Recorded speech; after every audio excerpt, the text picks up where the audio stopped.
Halo sahabat Pura-Pura, selamat datang di channel Pura-Pura. Pura-pura mencintai, pura-pura ketawa, pura-pura bercanda, dan jangan lupa pura-pura bahagia. Pura-pura selalu memberikan karya-karya yang terbaik dan memberikan informasi seputar literasi, sastra, secara akurat dan lugas. Tentu saja bersama saya Nona Oing sebagai host yang akan menemani kalian semuanya. And jangan lupa sebelum dilanjut tentu saja subscribe, like, and share dulu ya. Nah, kali ini saya akan bersama senior penggiat literasi dan penerbit buku di Magza Pustaka, salah satu penerbit buku di Kabupaten Pati. Nah, langsung saja. Siapa dia? Saya sudah bersama Mas Iqbal. Halo Mas Iqbal. Halo juga. Ini berada di kantor Magza Pustaka ya Mas ya. Ini saya bertamu ini di kantor Mas Iqbal. Terima kasih sudah bertemu.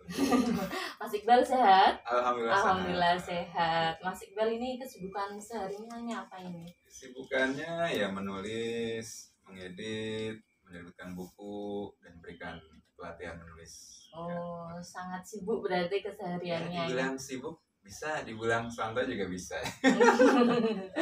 Iya. Tapi memang kalau penulis ini jadi kesibukannya ini tidak terlihat. Gitu ya Mas ya.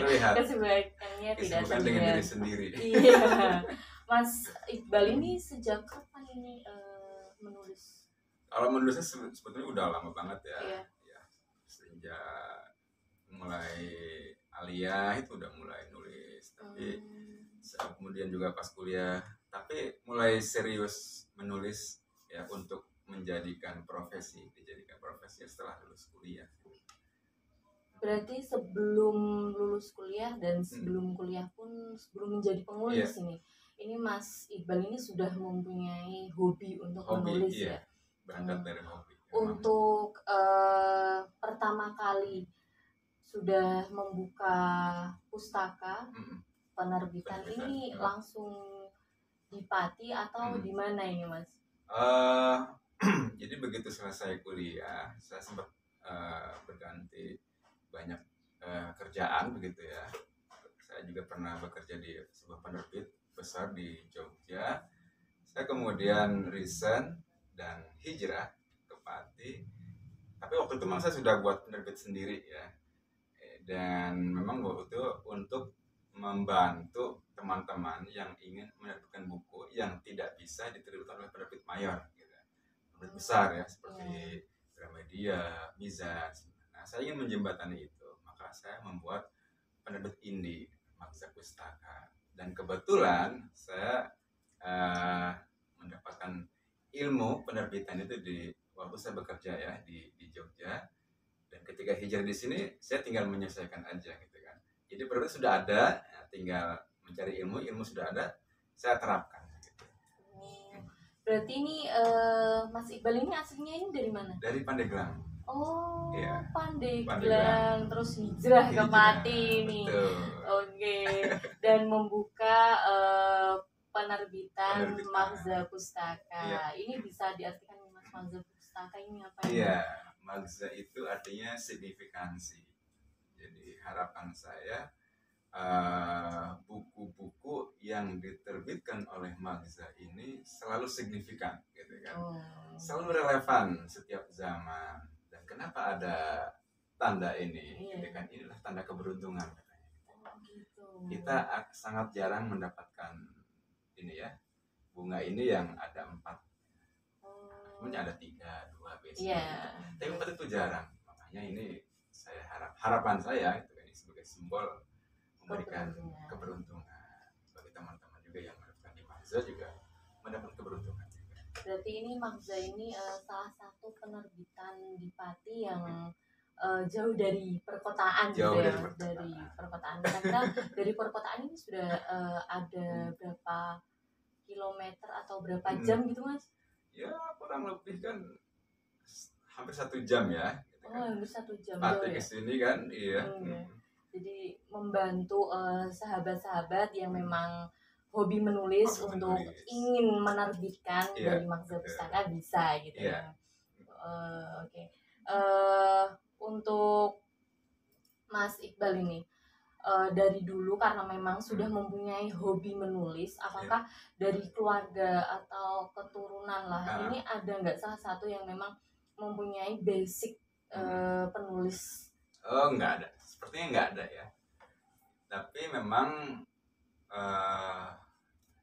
bapak saya itu hobi membaca ya, masa membaca. Jadi beliau adalah seorang apa ya, punya toko lah ya di pasar.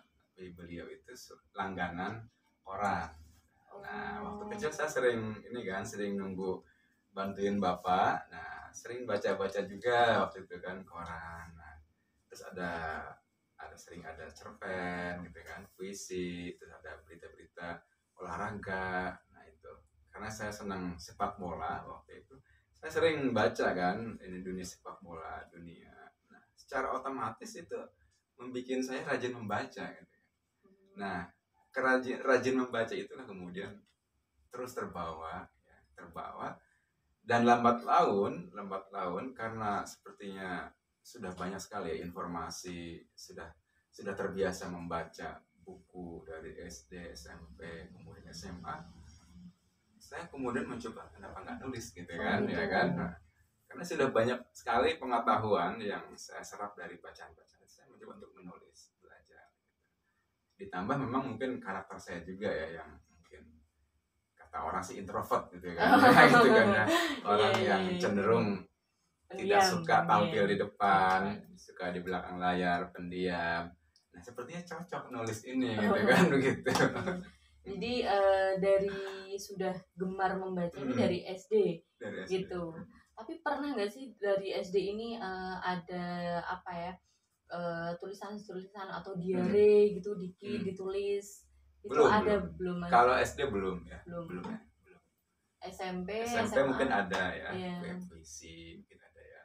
Tapi pertama kali ini membuat puisi ini, tulisan ini ada nggak kejanggalan, kok puisi saya gini, kok nggak sesuai yang saya baca atau gimana? Iya, tentu ada ya kayak gitu. Ya aneh aja, ini beneran puisi gitu kan. Tapi untuk dibacakan ke orang malu juga gitu kan. Ini lebih kepada ekspresi diri aja gitu. Jadi memang apa ya, karena gabut terus dari dulu maksudnya gabut gitu kan. Kisah-kisah asmara yang terpendam gitu kan. Iya. Ya, itulah gitu kan, ekspresinya seperti lewat puisi, cerita, catatan harian. Ini Mas Iqbal ada nggak sih alasan tuh kenapa harus menekuni sebagai profesi penulis, penerbit itu? Mungkin karena tadi itu tuh cocok dengan karakter itu ya. Karena kan saya juga pernah menjadi guru, pernah jadi dosen juga pernah, jadi editor tetap juga pernah di penerbitan. Tetapi di antara itu aktivitas yang tidak pernah berhenti adalah menulis gitu. Jadi profesi itu tetap menulis kan waktu itu kan. Nah, ketika itulah ya saya merasa jangan-jangan ini panggilan saya di sini. Panggilan kan? Jiwa untuk menulis gitu ya. Ini dunia saya karena apa ya? Ketika menikmati beda-beda gitu kan ya. Beda. Nah, itulah kemudian saya ingin menekuni terus menulis ya, walaupun memang tidak menjanjikan apa-apa. Apalagi banyak jarang banget ya orang ingin menekuni dunia tulis menulis. Kebanyakan hanya hobi gitu kan. Tapi saya memang betul-betul sebagai profesi gitu menulis. Untuk karya-karya Mas Iqbal ini maksudnya di fiksi atau non fiksi? Ya, kebanyakan non fiksi. Kebanyakan non fiksi. Pertama kali ini Mas, kali booming viral karyanya Mas Iqbal itu salah satunya itu waktu kapan dan buku apa itu? Tidak banyak ya, karena saya memang mungkin buku-buku yang tidak disukai pembaca umum kali ya. Hanya orang tertentu ya. Tapi ada 1 buku, 1-2 buku lah yang mungkin yang yang cukup laku lah ya. Itu kamus istilah populer Islam itu sudah dicetak berkali-kali oleh penerbit Erlangga. Ada juga yang buku Anak Kecil Mengubah Dunia juga sempat cetak ulang 3 kali. Berarti ini gitu. salah satu yang booming juga ini. Isi dari anak kecil mencetak dunia ya ini Mas. Mengubah dunia ini apa ini Mas? Itu tentang kisah tentang seorang anak kecil. Dia itu mendapatkan sebetulnya saya terinspirasi dari sebuah film. Judulnya film itu Pay It Forward gitu kan. Nah, di dalam cerita itu seorang anak kecil, mungkin waktu itu ceritanya tentang anak SD apa SMP gitu ya di barat sana. Nah, dia itu mendapatkan PR dari gurunya ya. Dari gurunya PR-nya adalah coba kalian membuat gitu kan proyek itu yang bisa mengubah dunia, yang bisa kalian lakukan mulai dari kalian diri sendiri katanya. Apa itu? Nah, di antara siswa itu kan macam-macam tuh. Nah, ada salah satu murid, Trevor namanya. Dia bikin konsep Pay It Forward tadi itu. Ya, ini melakukan kebaikan gitu kan, dari hal terkecil gitu kan, kepada 3 orang. Nah, 3 orang itu juga nanti disuruh melakukan kebaikan kepada 3 orang lagi. Terus gitu kan. Seperti MLM gitu kan. Nah, gitu kan. Nah, itu menjadi gerakan kebaikan gitu kan. Nah, dari situlah kemudian satu kota itu orang-orang semangat ingin berbuat baik gitu kan. Nah, maka saya kasih judul tentang anak kecil yang bisa mengubah dunia. Bayangkan kalau itu bisa diterapkan di berbagai daerah gitu kan. Iya, memang. Gitu. Iya juga ya Mas. Karena ini kan Magza Pustaka ini juga sudah alhamdulillah sudah berkembang dengan Mas pesan. Ada nggak sosial medianya atau apa gitu yang pernah booming juga ini anak kecil yang mengubah dunia, para konsumen pembacanya ini ada nggak sih paduannya atau lanjutan dari anak kecil yang mengubah dunia gitu, ada nggak? Ada sih beberapa ya, yang tapi memang tidak di medsos ya. Iya. Cuma ada yang lewat WA, lewat email gitu kan.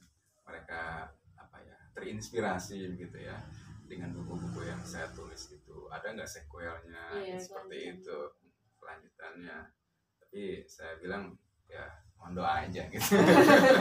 Mudah-mudahan bisa ditulis lagi kelanjutan. Oke.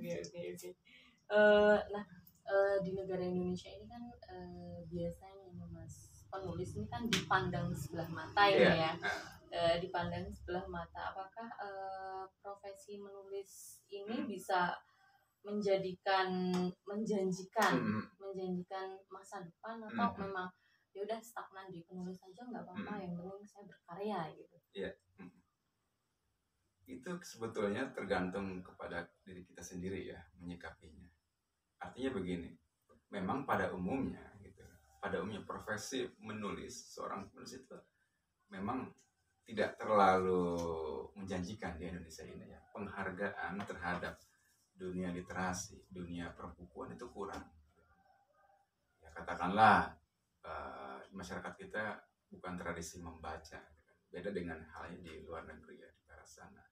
Tetapi itu bukan menjadi alasan kita untuk ingin menekuni dunia tulis menulis. Dan saya sendiri sudah membuktikan gitu, bahwa dengan menulis saya bisa gitu. Saya bisa menghasilkan, saya bisa mendapatkan apa yang saya inginkan gitu. Itu lewat menulis. Tentu memang ada rentang ya, ada rentang yang sangat panjang ya, waktu yang sangat panjang, tidak singkat. Nah, inilah tantangannya gitu kan. Banyak orang sudah menyerah gitu kan. Menyerah di awal karena sudah tidak jelas penghasilan gitu kan.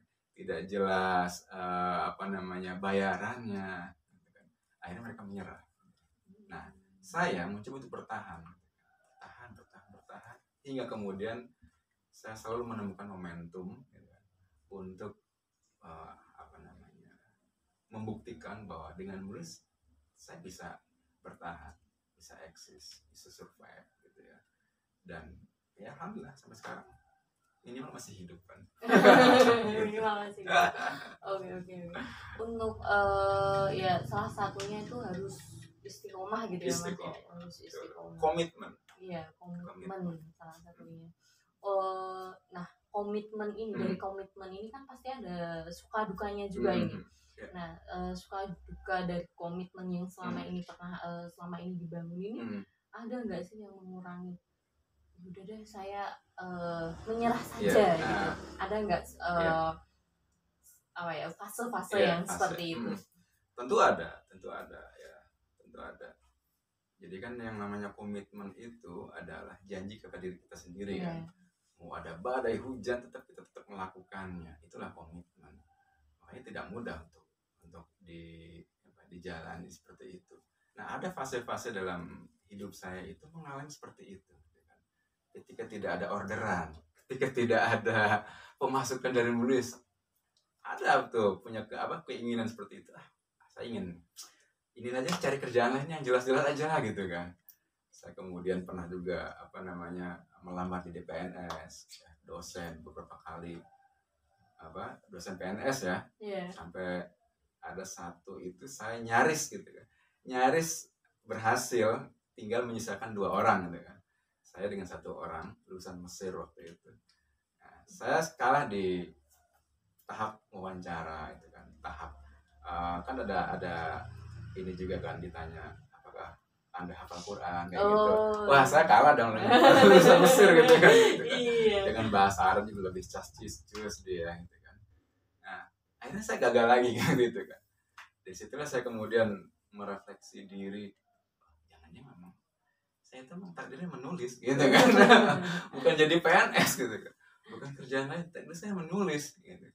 Jadi saya sampai mengatakan seolah-olah menulis itu seolah makhluk gitu kan. Makhluk yang berbicara kepada diri saya, mengatakan pada diri saya itu, kamu kemanapun pergi, kamu akan kembali ke diri saya sendiri gitu. Seperti itu gitu kan. Karena kenyataan seperti itu. Saya kerja di sini tapi kembali nulis lagi. Katanya nggak menghasilkan, katanya kapok, tapi kok masih dilanjutkan. Dari situlah saya kemudian bismillah ya. Tapi kan selain misal ini menjadi dosen pun kan juga bisa menulis gitu kan ya Mas ya. Bisa. Itu waktu itu mendaftar dosen ini sebagai dosen apa Mas? Saya kan tafsir hadis ya, alumni S2-nya, S1 sastra. S1 di mana Mas ini? Di UIN Jogja. S2-nya juga di UIN Jogja juga. Jadi saya dosennya dosen tafsir hadis ya. Di Magelang waktu itu 2 tahun. Iya betul, bisa gitu sambil ngajar sambil nulis. Tapi kemudian saya ternyata nggak bisa mendua gitu kan. Harus salah satu aja gitu kan. Nggak bisa gitu. Tetap harus ada salah satu yang harus dikorbankan. Saya nggak bisa gitu untuk menduakan kerjaan itu. Akhirnya setengah-setengah semua gitu kerjaan. Kalau ngajar ya ngajar gitu. Saya nggak bisa sambil nulis. Nulis pun harus yang jelas, yang istilahnya yang kalau dosen biasanya kan ada penelitian dulu gitu kan, ada proyek seperti itu. Nah, saya nggak bisa menulis seperti itu. Saya tuh menulis itu ya berdasarkan apa yang saya rasakan, yang saya pikirkan, hasil bacaan saya seperti itu. Berarti ini dari dulu sampai sekarang karyanya selalu non fiksi atau pernah aktif di kampus, di lembaga pers, berita atau apa gitu Mas? Atau memang dari dulu memang non fiksi terus gitu? Iya dulu pada masa kuliah pernah juga aktif di lembaga persnya ya. Tapi memang saya tidak banyak ke nulis tentang laporan berita, feature, enggak. Memang banyakkan artikel yang saya tulis ya, atau kisah-kisah inspiratif kayak seperti itu. Nah itulah yang saya selalu pakai sampai sekarang. Jadi sekarang cenderung tulisan saya adalah non fiksi gitu. Tapi bukan non fiksi yang ilmiah murni ya, tapi ilmu populer. Ilmu populer. Gitu ya. Ini benarkah kalau orang-orang bilang nih Mas, kalau menulis ini bisa jadi kaya raya, nanti kalau menjadi penulis ini ya kalau bisa sukses bisa kaya raya, bisa mendapatkan royalti yang banyak gitu kan ya. itu benar nggak sih Mas? Ya nanti saya akan buktikan. Oh gitu. Oh iya. Saya akan buktikan gitu kan, bahwa itu tadi dengan menulis saya bisa mendapatkan apa yang saya inginkan. Tapi sudah banyak juga yang sudah membuktikan dua-duanya. Ada yang memang kaya raya juga ada yang tidak berhasil juga banyak begitu. Tergantung kitanya gitu. Kalau ingin membandingkan dengan di luar ya, dengan di Eropa, Amerika, memang di sana memang bisa berhasil ya, banyak yang mereka hidup cukup dengan menulis karena dari royalti. Tapi kalau di kita di Indonesia tidak bisa, dari royalti tidak bisa. Itu hanya banding 100 banding 1 mungkin gitu ya. Hanya bisa dihitung misalkan. Coba kita biasanya orang ketika menyebut siapa penulis yang sukses, pasti hanya orang-orang itu saja yang disebut, ya kan? Jarang sekali yang nama-nama baru itu sangat jarang. Artinya tadi itu hanya orang-orang tertentu saja yang berhasil hidup sukses dari menulis. Kalau berdasarkan royalti tadi itu, tapi kita menyiasatinya bahwa kita bisa menghasilkan uang bukan hanya dari royalti dari nulis itu. Kita bisa kok mencari hal-hal selain royalti ya, yang bisa menghasilkan. Nah itulah yang sedang saya praktekkan. Saya akan jawab itu kalau mbaknya akan tanya saya.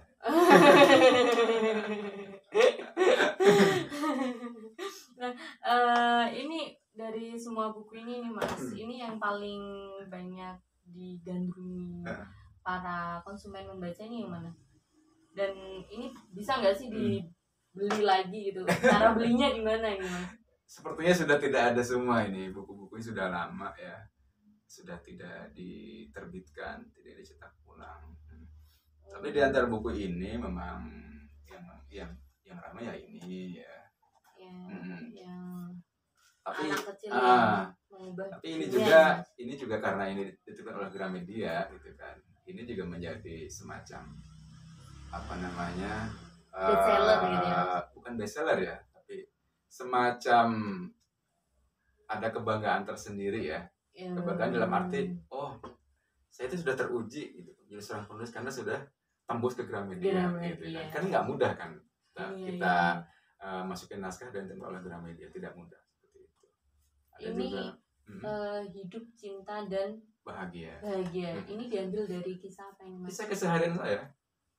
Ya tentang keluarga saya, masyarakat, tentang pekerjaan, apa yang saya baca, yang saya dengar, saya olah semuanya itu. Jadi ini dari sebelum menikah sampai sudah menikah. Ada cerita tentang anak saya ketika main kami ke sawah gitu, kayak gitulah gitu kan. Semua orang bisa. Ini juga ada istri juga ditulis di sini. Juga. Iya. Ini istri tahu nggak Mas kalau ditulis di sini? Tahu dong.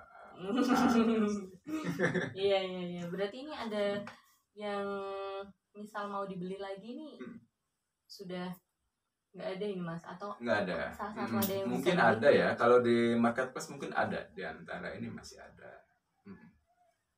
Ada. Cara belinya ini gimana Mas? Biar nanti sahabat-sahabat pura-pura yang kepengen membeli. Bisa lewat akun Instagram Makhza Pustaka bisa ya. Di Makhza Pustaka. Ya. Oke. Ada. Dan juga untuk sahabat pura-pura, kalau sahabat pura-pura yang memang mempunyai hobi untuk menulis gitu kan Mas. Sekarang Mas Iqbal juga mempunyai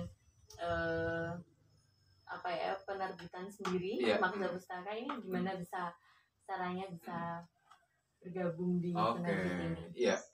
Jadi bagi teman-teman yang ingin menerbitkan karyanya, apapun itu, entah itu puisi, cerpen, kumpulan artikel, apalagi novel, bisa ditulis oleh Makhza Pustaka. Caranya adalah nanti bisa menghubungi saya ya, lewat Instagram, lewat Facebook Makhza Pustaka ya, nanti bisa dicari ya. Ada di sana, ada juga nomor kontak di sana. Nanti bisa biar di deskripsi ditulis gitu ya. Makhza Pustaka. Saran ini Mas untuk penulis-penulis pemula agar konsisten dan tetap semangat untuk menjadi penulis nih gimana ya Mas? Karena kebanyakan kan anak-anak muda sekarang yang baru belajar menulis itu kan kalau sudah udah nggak mood ini Mas, Iya, ya udah deh, nggak aku terusin gitu kan. Jadi anak-anak muda sekarang itu kalau menulis itu kan sesuai dengan mood.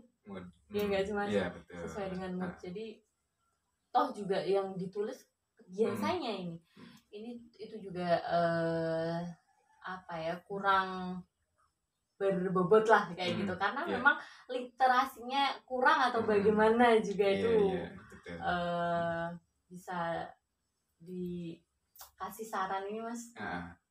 Ya yang jelas tetap belajar ya, jangan stuck gitu kan, jangan mudah menyerah begitu. Yang namanya menulis itu kan memang proses belajar yang sangat panjang rentangnya, apalagi yang masih muda ya, yang masih baru belajar kemudian sering menyerah begitu. Jadi pastikan niatnya apa sih, niatnya buat nulis itu apa gitu kan. Apakah hanya untuk gaya-gayaan, apakah memang betul-betul merasakan manfaatnya gitu kan. Jadi pastikan dulu manfaat enggak buat dirinya nulis itu. Kalau merasakan manfaat ya, dia akan terus semangat nulis itu kan. Karena pertama kali yang harus kita rasakan nulis itu harus diri sendiri loh ya. Kita merasakan nggak manfaat dari nulis itu? Kita enjoy nggak nulis gitu kan? Kalau merasa terpaksa, kalau merasa mumet nulis, ya nggak usah gitu kan. Jadi pastikan dulu nulis itu adalah sesuatu yang betul-betul membantu diri sendiri, bermanfaat diri sendiri, dirinya merasa tumbuh dengan menulis, merasa berkembang, merasa mendapatkan wawasan baru, merasa bermanfaat dirinya untuk orang lain. Nah, itu yang akan membuat dirinya survive, dirinya akan terus semangat karena niat udah betul. Tapi kalau niatnya untuk gaya-gayaan, pengen ya apa namanya, ya pengen pamer gitu ya, itu tidak akan bertahan lama ya. Tidak akan bertahan lama karena dia belum merasakan manfaat untuk diri sendiri. Jadi pastikan dulu itu saja dulu, tinggal nanti konsistensinya ya, nanti kemudian waktu akan berbicara. Harus berbicara dulu dengan dirinya sendiri, berdamai dengan dirinya sendiri gitu ya Mas ya. Bagaimana untuk bisa konsisten untuk menjadi penulis. Nah, saya ini sangat tertarik ini Mas dari tadi untuk birokrat bisa menulis nih. Nah, ini tuh ceritanya ini dari mana ini Mas awalnya? Ini apakah pengalaman Mas Iqbal pribadi atau Mas Iqbal lihat atau apa ini cerita ini orang? Ini kan ada, ini sebetulnya biografi ya. Ini kita lihat ininya kan. Perjalanan dan impian Adela Tanjung. Jadi isinya adalah salah satu birokrat di Indonesia gitu, namanya Pak Adela Tanjung gitu kan. Beliau menggandrungi dunia literasi, dunia baca tulis ya. Beliau sering membaca, beliau sering menulis, sangat rajin lah begitu. Dan kemudian dia menginspirasi orang lain juga gitu kan, dengan tulisan, dengan buku-buku yang beliau tulis. Nah, itu membuktikan bahwa seorang birokrat ternyata bisa menulis loh gitu kan. Dia di antara banyak birokrat gitu kan. Kemudian dengan banyaknya pekerjaan gitu. Biasanya kan orang nggak bisa nulis karena banyak kerjaan, sibuk. Ya, ternyata beliau bisa gitu kan. Nah, disinilah gitu kan saya mengulik ya informasi dari beliau. Saya tulis apa sih rahasianya gitu kan, bisa nulis kok di antara kesibukannya. Beliau ini sangat sibuk sekali. Setiap minggu itu bisa melakukan penerbangan itu bisa 3 kali 4 kali ke Indonesia ya, se-Indonesia ya. Ada ke Sumatera, ke Sulawesi, ke Papua. Berarti ini Mas Iqbal langsung ketemu dengan komunikasi langsung gitu ya. Saya ke rumahnya ada yang di Bandung sama yang di Bekasi. Saya ikut sana, saya ngobrol, saya gali semuanya Mas, dan saya tulis jadi buku biografi beliau. Ini menulis ini waktu Mas Iqbal masih kuliah atau udah? Ya sudah kan 5 tahunan lah ke belakang ya. Sudah menikah berarti ya Mas? Sudah. Berarti sudah di Pati juga? Sudah di Pati ya. Iya. Berarti ini sangat sibuk juga ini Mas Iqbal. Iya. Jadi memang biasanya kan kita ketemu orang itu karena ada persamaan, gitu kan? Ada hobi yang sama. Nah, saya juga seperti itu, ketemu dengan beliau karena hobi membaca, menulis, klop lah. nyambung, sering ngobrol. Wah ini menarik nih kalau tulis nih beliau. Karena beliau ini kan bukan seperti saya yang memang kesehariannya seorang penulis, penerbitan buku. Beliau ini seorang birokrat gitu, yang kerjanya ngantor di di kementerian ya, gitu kan, seorang PNS sibuk banget gitu. Tapi kok bisa produktif? Apa sih rahasianya? Nah itu yang saya kejar, saya tulis tuh.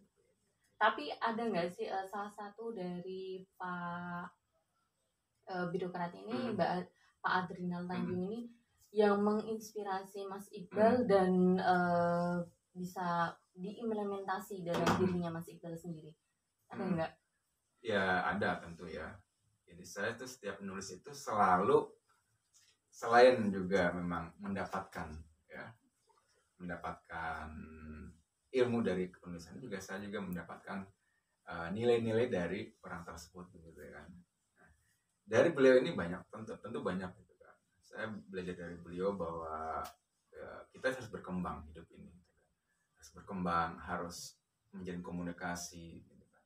Harus memperluas jaringan gitu kan. bukan hanya di Pati lingkungannya gitu kan. Walaupun kita tinggal di Pati tapi jaringan harus luas gitu kan. Nah seperti beliau ini gitu. Beliau banyak sekali teman-temannya, dari berbagai daerah.